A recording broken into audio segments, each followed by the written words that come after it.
Good day po sa lahat. Share ko po ngayon ay ang Black Myrobalan.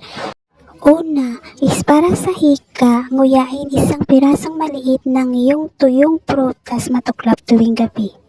Para sa nana sa daliri, tanggalin ang mga buto mula sa 6 na mga bunga at ihawin sila.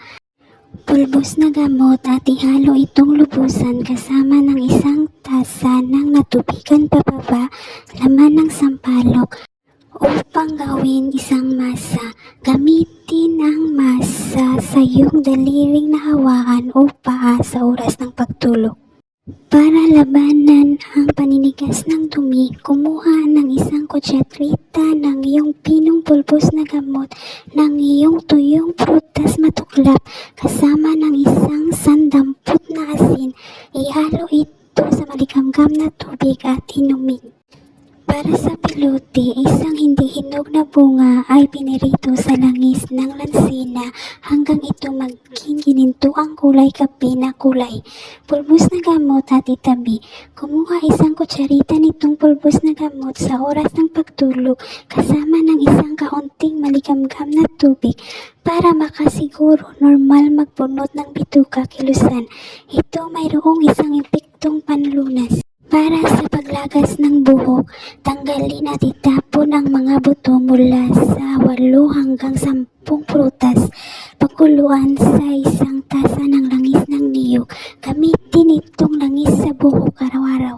Para sa pangangasim at heartburn, durugin ng lubos isang kutsarita bawat isa ng iyong tuyong prutas matuklap ng amla at Black Myrobalan. Idagdag isang tasa ng tiyan ng tubig at pakuluang mabuti ang tinimpla. Salain at inumin kasama ng isang kutsaritang pulot. Para sa dumudugo at masakit na gilagid, itapon mga buto at gamitin isang pinong pulbos na gamot ng iyong tuyong bunga bilang ngipin powder. Para sa maging ubanin na buhok, isang decoction ng iyong prutas. Ito ay ginamit bilang madalas na panghugas buhok.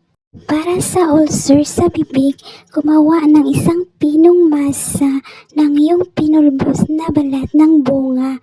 Haluin kasama ng kaunting mantikilya gatas at gamitin bilang isang pangmumog maraming beses sa isang araw. Para sa vaginitis, isang decoction ng tuyong balat ng prutas ay ginamit bilang isang dutsa sa puki. Babala, babaeng buntis dapat hindi gamitin ito. Karaniwang dosis 20 gramos na mga preskang damong gamot o halaman ay ginagamitan ng 1 litrong tubig. Subalit kung tuyong damong gamot ay ginamit, ang abutin ng halamang sangkap ay dapat maging 10 gramos. Karaniwang dosis para sa matanda, 4 o 5 tasa sa isang araw. Sa mga bata, edad 10 hanggang 15 taong gulang, 3 hanggang 4 na tasa sa isang araw. Edad 6 hanggang 9, 2 tasa sa isang araw. Edad 2 hanggang 5, 1 tasa sa isang araw. Edad 1 taong gulang, kalahating tasa sa isang araw. Mababa sa 1 taong gulang, 1/4 o kaunti pa sa 1/4 na tasa sa isang araw. Ito po ang mapakinabangang talahanayan para sa panandaliang mga sukatan. Kayo na lang pong bahalang tumingin. Maraming salamat sa panonood. See you on my next post. Thanks!